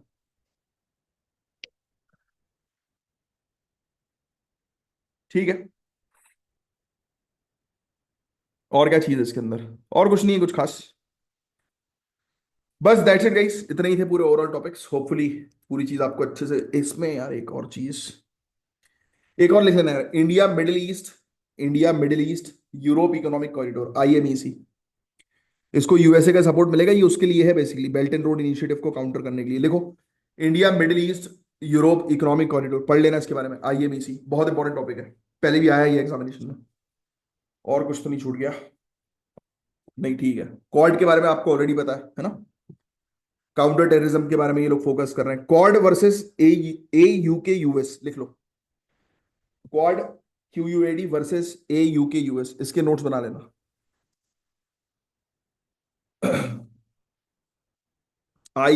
सीईटी तो सभी को जो है पता हुआ है, ये लिखने की जरूरत नहीं है सब। देखो लिखा मैंने आपको था ना, इंडिया जो है वो, इंडिया की membership IEA international energy agency में सपोर्ट करेगा यूएसए। ये निसार के बारे में मैंने आपको बोल दिया पढ़ने के लिए। क्वाड है, और ये देखो ये India middle east Europe economic corridor, इसको भी यूएसए जो है वो प्रमोट करेगा, क्योंकि ये काउंटर करेंगे ना बेल्ट एंड रोड इनिशिएटिव को चाइना के, जो मैंने आपको स्टार्टिंग में एक्सप्लेन किया था। ये आंकड़े वगैरह मेंशन करने की जो है आवश्यकता नहीं है, बट हाँ चिंतित हम इसी चीज को लेकर हैं कि यूएसए ने अभी देखो भगाया भी था, यूएसए से काफी सारे इंडियंस भाग रहे हैं। भाग क्या रहे हैं, उनको अपॉर्चुनिटी नहीं मिल पा रही है, इस पर तो बात नहीं हो रही है। यही तो चैलेंजेस में लिखोगे आप, क्लाइमेट चेंज के बारे में ये चीज आप लिखोगे वे फॉरवर्ड में, कि यूएसए अभी तो बात कर रहा है अच्छी अच्छी, क्योंकि उसको अपने इंटरेस्ट को की पूर्ति करनी है, और जहां उसका काम निकला वहां बोलेगा हमने थोड़ी ना बोला था साइन करने के लिए, हम बाउंडेड नहीं है भैया। तो ध्यान रखना, कभी भी लोगों का चेहरा पलट सकता है, तो अपने आप को मजबूत रखो कि कभी कोई अपना चेहरा, क्योंकि होता यही है ना, जिसको आप अपने ज्यादा सगा बना लोगे ना, वही अपनी औकात दिखाएगा। इसलिए ब्यूरोक्रेट्स कभी किसी को ज्यादा सगा नहीं बनाते हैं। किसी ने गलती करी है तो फायर, सर पे गोली मारो निकलो। सो सर पे गोली मारने का मतलब ये सही में नहीं है, पता लगे मेरी बैंड बजा दो आप लोग। किसी ने बोला, सर ने बोला था सर पे गोली मार दो, तो मैंने मार दी सर। अब आप देखो पुलिस वाले आए, पुलिस वालों ने पूछताछ करी, अरे वो जहां सर पढ़ाते हैं उनने बोल दिया सर पे गोली मार दो जो नाटक करे। हम तो उन्हीं की एडवाइस में मार रहे हैं, लो भैया मुझे उठा के ले गई पुलिस। है, मुझे पढ़ रहे हैं डंडे उल्टे लटका के, क्या ये पढ़ा रहे हो तुम? भाई सर पे गोली मारने का मतलब, मेरा सिंपल फंडामेंटल होता है लाइफ का, कि जो दगाबाजी करेगा एक बार नंबर डिलीट आदमी ब्लॉक, ये फंडामेंटल चलता है मेरा। क्या फंडामेंटल है? नंबर डिलीट आदमी ब्लॉक, कि अपने फोन से उसका नंबर पहले डिलीट करो। और अपने फोन पे, अब सबसे पहले तो सभी के फोन पे एक सेटिंग होनी चाहिए, एक सेटिंग सभी फोन्स में होती है, स्मार्टफोन्स में, कि आपके पास उन्हीं का कॉल आएगा। ये ट्रू कॉलर में होती है, ट्रू कॉलर या नॉर्मल सेटिंग्स में भी होती है, कि उन्हीं का कॉल आएगा जिनके नंबर आपके फोन में सेव्ड है, बाकी लोग का सबका ब्लॉक में चला जाएगा। करो भाई, ये सेटिंग आपके लिए जरूरी है, क्योंकि मेरे पास है, मैं मेरे पास सिर्फ उन्हीं के फोन आते हैं जिनके नंबर मेरे फोन में सेव्ड है, बाकियों के ब्लॉक हो जाता है। क्योंकि मेरे को पावर रखनी है अपने पास, कि मैं किससे बात करूंगा ये आई विल डिसाइड। तो that is the mindset of powerful person. Powerful बनना है तो माइंडसेट रखो। दूसरा, आदमी ब्लॉक का मतलब कि अब जिंदगी में नहीं मिलना। ये बड़ी बड़ी बातें होती कि जो माफ कर देता है उससे बड़ा आदमी तो कोई होता नहीं, कर दो ना माफ। माफी के लिए थोड़ी ना बोल रहा हूं, माफ कर दो, भूलो मत। जिसने आपका बिगाड़ा है उसको कभी भूलना नहीं है। माफ कर दो, ठीक है छोड़ो जाओ, पर भूलना नहीं है। पता लगे भूल लिया, फिर वो फिर सेम चीज तुम्हारे साथ कर, तुम जो करो फिर, तुम कहेगी फिर ब्यूरोक्रेट। तो जोकर नहीं बनना अपनी लाइफ में, अपनी लाइफ में स्ट्रांग बनना है। Next topic, towards a water secure future. अरे भैया ये तो बहुत जरूरी टॉपिक है। आज की डेट में देखो पानी की समस्या कितनी ज्यादा बढ़ती जा रही है, तो हमें वाटर सिक्योर बनाना है फ्यूचर में। उससे रिलेटेड ये काफी बेहतरीन सा आर्टिकल जो है वो नजर आ रहा है। इंडिया और यूएसए के रिलेशंस में जो हमने देखा, इसमें भी वाटर सिक्योरिटी की भी बात नहीं हुई, तो इसमें तो होनी चाहिए भाई अलग से। हालांकि यूएसए भी पानी की समस्या से पीड़ित है बहुत ज्यादा, पता है आपको। कल न्यूक्लियर वाले टॉपिक में शायद हमने इसके बारे में डिस्कस किया था, क्योंकि ये न्यूक्लियर टेक्नोलॉजी में बहुत ज्यादा पानी की आवश्यकता होती है। एनीवेज चलो, तो towards a water secure future काफी इंपॉर्टेंट टॉपिक जीएस पेपर 3 के लिए। इंडिया की वाटर सिक्योरिटी की क्या चुनौतियां हैं, गवर्नमेंट के क्या इनिशिएटिव है, ये पूरी चीज हम डिस्कस करेंगे। आपको बता दें गाइस, इंडिया दुनिया का सबसे ज्यादा फ्रेश वाटर कंज्यूम करने वाला देश है, लेकिन यहां सिर्फ 4% पूरे दुनिया भर का फ्रेश वाटर है। चाहो तो लिख सकते हो, इंडिया के अंदर पूरे दुनिया भर का मात्र 4% ही, मात्र 4% ही फ्रेश वाटर है। इंडिया के अंदर पूरे दुनिया भर का मात्र 4% ही फ्रेश वाटर है, और सबसे ज्यादा फ्रेश वाटर हम लोग कंज्यूम करते हैं। अच्छा मुझे बता सकते हो पीपीटी पता है? पीपीटी क्या होता है? हाँ सर, वही पीपीटी बनाते हैं ना अपन, वही वाली पीपीटी। अबे वो वाली पीपीटी नहीं, पानी का टॉपिक चल रहा है। पीपीटी मतलब पार्ट्स पर थाउजेंड, ये सैलिनिटी को मेजर करने के लिए होता है। अब ये एनसीईआरटी में दिया है बॉस, 7वीं क्लास की एनसीईआरटी, 8वीं क्लास की एनसीईआरटी में। जो समुद्र का पानी होता है, जो ब्रैकिश वाटर होता है, और जो मीठा पानी होता है यानी कि फ्रेश वाटर, आपको मुझे बताना है स्केल कि कितने पार्ट्स पर थाउजेंड पे समुद्र का पानी होता है, कितने पार्ट्स पर थाउजेंड के बीच में ब्रैकिश वाटर होता है, और कितने पार्ट्स पर थाउजेंड पानी होगा तो वो फ्रेश वाटर होगा। अब देखो, जिन्होंने अभी भी प्रिपरेशन करी होगी, डोंट डोंट वरी, स्टार्ट करिए, टेंशन लेने की जरूरत नहीं है, ये सब चीजें आपको जीएस में मिल जाएंगी तरीके से। और जिनकी प्रिपरेशन हो गई और जिनको ये वाली चीज याद नहीं है, जो क्लेम कर रहे हैं कि भाई एनसीईआरटी आपने पढ़ ली, ज्योग्राफी के कॉन्सेप्ट आपको क्लियर है, तो बॉस ढंग से नहीं पढ़ रहे हो, रिवाइज नहीं कर रहे हो। दो जरा मुझे आंसर इसका कमेंट बॉक्स में लिखकर। तो भैया देखो, हमने देखा कि इंडिया सबसे ज्यादा मीठा पानी, फ्रेश वाटर कंज्यूम कर रहा है। जलवायु परिवर्तन, पॉपुलेशन ग्रोथ, इंडस्ट्रियलाइजेशन, इन सब चीजों की वजह से पानी की समस्या बढ़ती जा रही है। 2050 तक इंडिया में पानी की डिमांड सप्लाई से 1.5 गुना ज्यादा हो सकती है। लिख लो, बाय 2050, क्योंकि इंपॉर्टेंट टॉपिक है, फैक्ट्स पता होने चाहिए मेंस पे लिखने के लिए। 2050 तक, लिखो 2050 तक इंडिया की पानी की जो मांग है, इंडिया की पानी की जो डिमांड है, वो सप्लाई से 1.5 गुना ज्यादा हो सकती है। लिखना बिल्कुल शॉर्ट में है, लिखना बिल्कुल शॉर्ट में है, supply dash 1.5x demand. Demand 1.5 गुना ज्यादा होगी, सप्लाई जो है वो सिक्के कंपैरिजन में जितना सप्लाई, उससे 1.5 गुना ज्यादा डिमांड। सोचो लोगों की क्या हालत होने वाली है। वाटर सिक्योरिटी का मतलब सिर्फ पानी को अवेलेबल रखना नहीं है, बल्कि सस्टेनेबल मैनेजमेंट और इक्विटेबल डिस्ट्रीब्यूशन भी है। All India state water minister conference 2025 Udaipur में हुई, लिख लो। स्टेट पीएससी पूछ सकती है कॉन्फ्रेंस कहां पर हुई, उदयपुर, राजस्थान। यहां पर वाटर गवर्नेंस एंड सिक्योरिटी पे फोकस किया गया।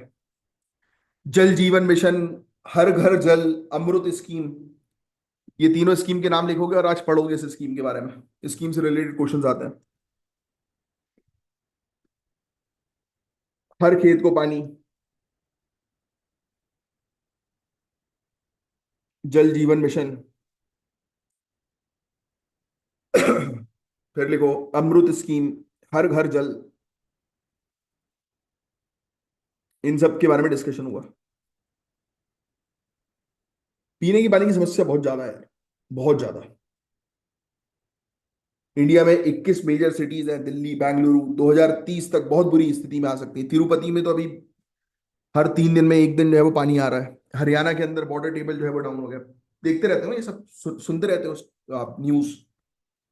एग्रीकल्चर में 75% फ्रेश वाटर का उपयोग होता है, पर इरिगेशन सिस्टम अपर्याप्त है, सिंचाई की व्यवस्था। ग्राउंड वाटर तेजी से खत्म होता जा रहा है। पंजाब हरियाणा में ग्राउंड वाटर का ओवर यूज हो रहा है। बिहार यूपी में बाढ़ होती है। राजस्थान गुजरात में सूखा पड़ रहा है। कावेरी और कृष्णा नदी का inter state water dispute states के बीच टेंशन क्रिएट करता है। हिमालय जो है वो मेल्ट होते जा रहे हैं, ग्लेशियर मेल्टिंग हो रही है। गंगा और ब्रह्मपुत्र जैसी नदियों का फ्लो से इंपैक्ट हो रहा है।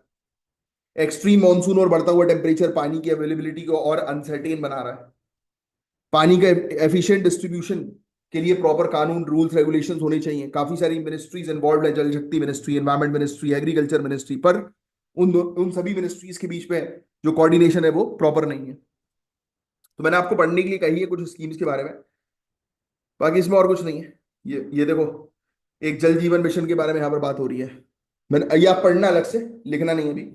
मैं आपको बस बता देता हूँ, 2024 तक टारगेट था कि हर गांव क्षेत्र में जो घर है उसको 55 लीटर हर दिन जो है वो क्लीन वाटर सप्लाई मिलना चाहिए। इसके अलावा हर घर जल सर्टिफिकेशन, गोवा, दादर नागर हवेली पहले स्टेट्स बने थे। 90-10 का फंडिंग रेशियो है हिमालयन स्टेट्स के लिए, 50-50 का फंडिंग रेशियो है नॉर्मल स्टेट्स के लिए। अमृत स्कीम एक और हम लोग को देखने को मिल रही है ऐसे ही। देखो ये स्टेट्स थी, ये पहली पहली उन्होंने हर घर जल सर्टिफिकेट अचीव किया। हर एक पानी समिति के अंदर 10-15 मेंबर्स थे, जिसमें 50% महिला होनी चाहिए, जो बेसिकली फोकस करें कि पानी का उपयोग सही तरीके से हो, जल शासन के ऊपर फोकस करते थे ये। ठीक है, टारगेट्स बस याद रखना है आपको। ये 90-10 ये वाला तो मैंने आपको फंडिंग जो है वो बता ही दी है।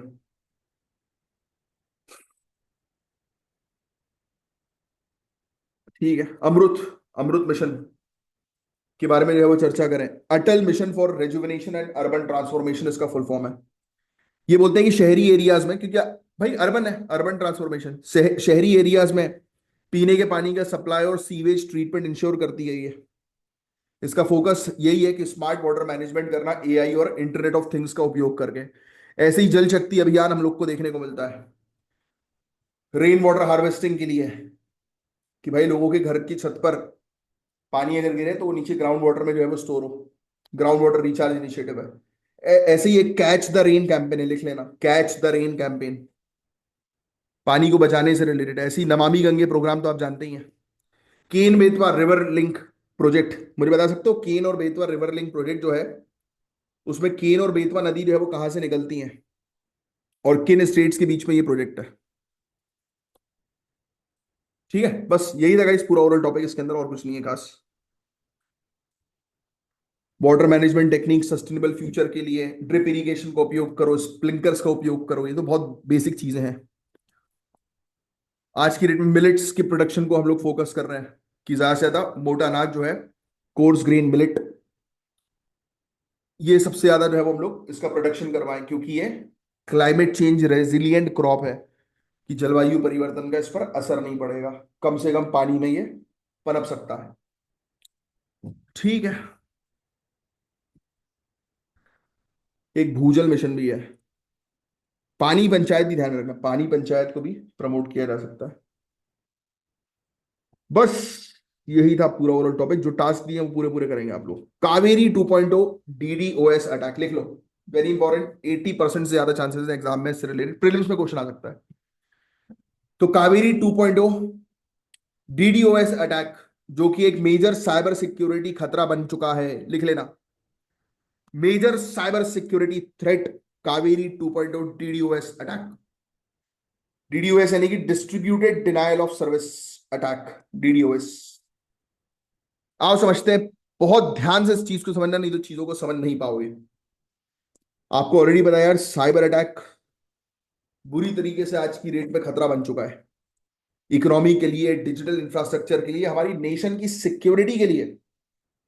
आपको पता ही नहीं है कि आपका मोबाइल आपकी कितनी बातें सुन रहा है, आपको अपने आप से ज्यादा आपका मोबाइल जान रहा है। आपको कोई चीज चाहिए होती है तो वो आपको एड्स दिखाता है।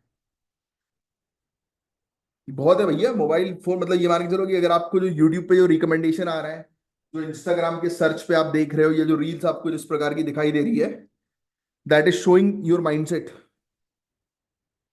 कि आप क्या देखना ज्यादा पसंद कर रहे हो। वही वाली कहानी है।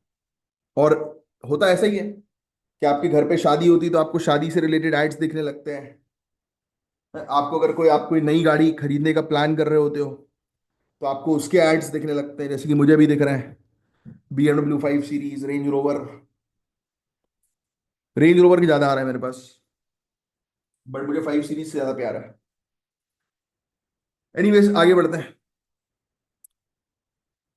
कावेरी 2.0 डीडीओएस अटैक लिख लिया आपने? लिख लिया ना कि this is a cyber security threat, या cyber attack, sorry cyber attack. DDoS का फुल फॉर्म लिख लो, डिस्ट्रीब्यूटेड डिनाइल ऑफ सर्विस। ये कंप्यूटर वाले कुछ कुछ क्वेश्चन आ जाते हैं ना, तो उसमें ये पूछ सकते हैं डीडीओएस, अभी न्यूज में था, इसका फुल फॉर्म बताइए। तो लिख लो भाई, डिस्ट्रीब्यूटेड डिनाइल ऑफ सर्विस, जो लिखा हुआ है आपकी स्क्रीन पर।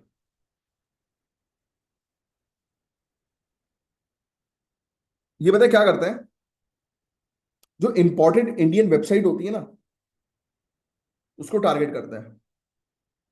इस अटैक का मेन ऑब्जेक्टिव है इंडियन गवर्नमेंट बैंकिंग और टेलीकॉम सेक्टर के डिजिटल सर्विस को बर्बाद करना। लिख लो, कैसे लिखोगे?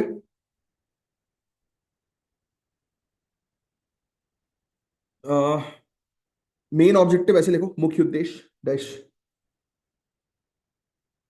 To disrupt, to disrupt, to disrupt major Indian major Indian government, major Indian government websites, comma, banking, banking and telecom sector. DDoS attack का मतलब है कि हैकर्स एक सर्वर पर इतना ज्यादा ट्रैफिक भेजते कि सिस्टम क्रैश हो जाए या स्लो हो जाए। आपने देखा हो कई बार वेबसाइट खुलती नहीं है जैसे कि आप एग्जाम फॉर्म भर रहे हो अपना, कई बार आपकी वेबसाइट नहीं खुल रही, टेंशन होने लगती है। भैया लोग हमेशा पता नहीं क्यों ये गलती करते हैं, आखिरी दिन एग्जाम फॉर्म भरते हैं। मैंने देखा है बहुत सारे मेरे स्टूडेंट हैं, अरे यार सर वो शाम में 6 बजे तक का टाइम था, हमने सोचा कि 5 से 5:15 बजे के बीच में कर लेंगे, हो नहीं पाया, खुल ही नहीं रही वेबसाइट। अबे बेवकूफ, सिविल सर्विसेज की तैयारी कर रहे हो, पंक्चुअल नहीं हो तुम टाइमिंग के।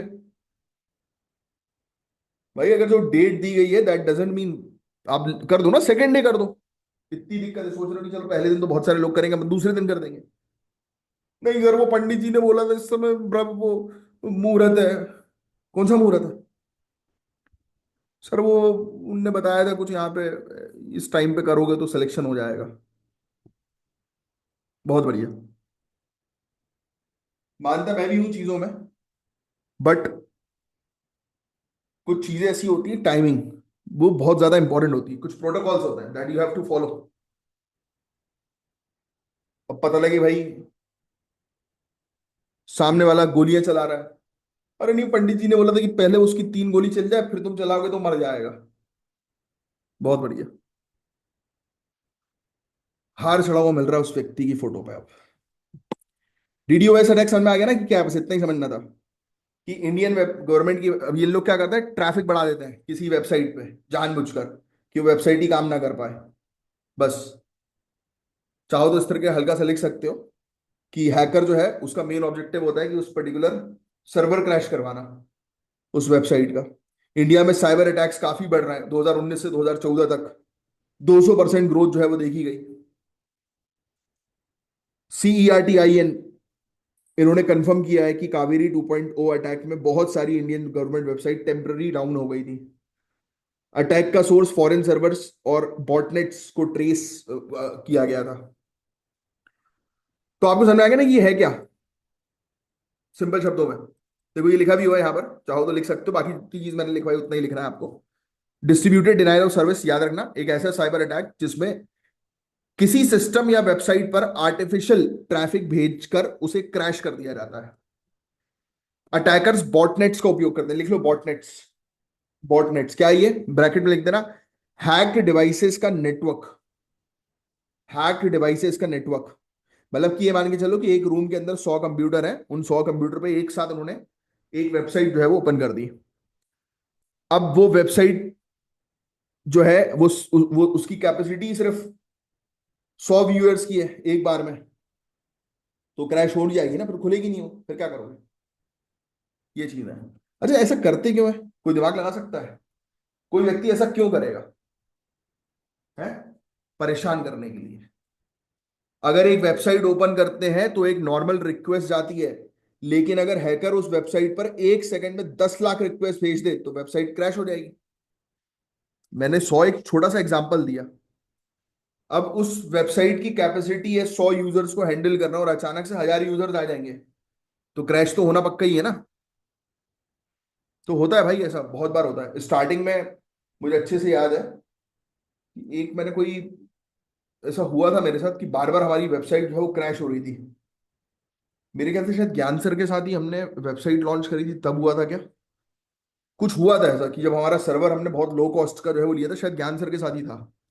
जब एक नई वेबसाइट, जब स्टार्टिंग में 2017 की बात कर रहा हूँ शायद मैं, 16-17, जब एक वेबसाइट डेवलप करवा रहे थे सर, तो उस वेबसाइट डेवलपर के कनेक्शन में मैं था।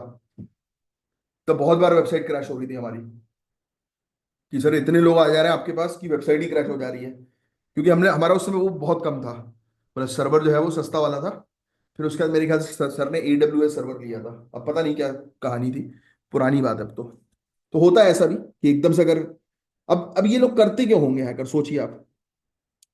मतलब हैकर को इससे क्या बेनिफिट मिल रहा है भैया? ये बेसिकली इसलिए इस पर्पस के लिए होता है, कंट्री की क्रेडिबिलिटी गिराने के लिए। आपको एक इंपॉर्टेंट इवेंट चल रहा है जहां पर आपको क्राउड चाहिए, इन्होंने जानबूझकर अत्यधिक क्राउड जो है वो एक साथ जो है वो भेज दिया, तो वेबसाइट हो जाएगी क्रैश। और जिस पर्पस के लिए जो कैंपेनिंग की जा रही थी या जो भी की जा रहा था, जो चीज दिखाई जा रही थी ऑनलाइन, वो नहीं दिख पाएगी, तो गवर्नमेंट का काम फेल हो जाएगा। बैंकिंग में ही देख लो ना यार, आप आपको अर्जेंटली जो है वो रिक्वायरमेंट है, और फिर बैंकिंग ही काम ना करे, यूपीआई ही ना चले, सर्वर डाउन हो, तो कितना गुस्सा आता है, आता ही नहीं आता। तो यही है, तो ये वॉल्यूम बेस्ड अटैक होते हैं, प्रोटोकॉल अटैक्स भी होते हैं, एप्लीकेशन लेयर अटैक भी होता है। कावेरी 2.0 अटैक किस तरीके से हुआ था, देखो बॉटनेट्स का इन्होंने उपयोग जो है वो किया, नहीं कि हैक कंप्यूटर्स और इंटरनेट ऑफ थिंग डिवाइसेस का एक नेटवर्क क्रिएट किया, मल्टीपल इंडियन गवर्नमेंट और बैंकिंग वेबसाइट पर बहुत ट्रैफिक भेजकर उसको क्रैश कर दिया गया। नेशनल सिक्योरिटी के ऊपर भी एक खतरा होता है कि हमारे इंपॉर्टेंट इंफॉर्मेशन फिर लीक हो जाए, बहुत सारी चीजें होती हैं। ठीक है, बस यही चीज, यही टॉपिक था गाइस। इंडियन गवर्नमेंट के पास साइबर सिक्योरिटी के लिए क्या मेजर्स हैं, ये वाली चीज लिख लेंगे आप। ये ट्रैफिक हो गया, मेजर्स को जो है वो लिख लो। ये सब लिखने की जरूरत नहीं, सिर्फ आपको कावेरी के बारे में पता लगे, ये लिख लो आप। Cyber security regulation and initiative, अगर पहले नहीं लिखवाया मैंने, वैसे तो ये हर बार आता ही है, पहले नहीं लिखा तो सिर्फ बुलेट पॉइंट लिख देना। IT act 2000, national cyber security policy 2013, cyber सुरक्षित भारत इनिशिएटिव, और CERT-IN। CERT-IN के बारे में थोड़ा सा पढ़ लेना। बस यही है गाइस पूरा ओवरऑल टॉपिक। हमें साइबर सिक्योरिटी से रिलेटेड अवेयरनेस क्रिएट करने की जरूरत है, और कावेरी 2.0 तो पूछेंगे आपसे, 80% ज्यादा चांसेस है। Colour revolution, very important topic, world history का है ना ये शायद। रोज रेवोल्यूशन जॉर्जिया में हुआ था, बहुत इंपॉर्टेंट एग्जांपल है कलर रेवोल्यूशन का। ये बेसिकली पीसफुल मास प्रोटेस्ट था, लोग जो है वो कोई पर्टिकुलर कलर जो है वो दिखाकर सड़कों पे जो है वो आते थे, प्रोटेस्ट जो है वो करते थे। तो ये वर्ल्ड हिस्ट्री में बहुत पढ़ते हैं इस प्रकार के टॉपिक को।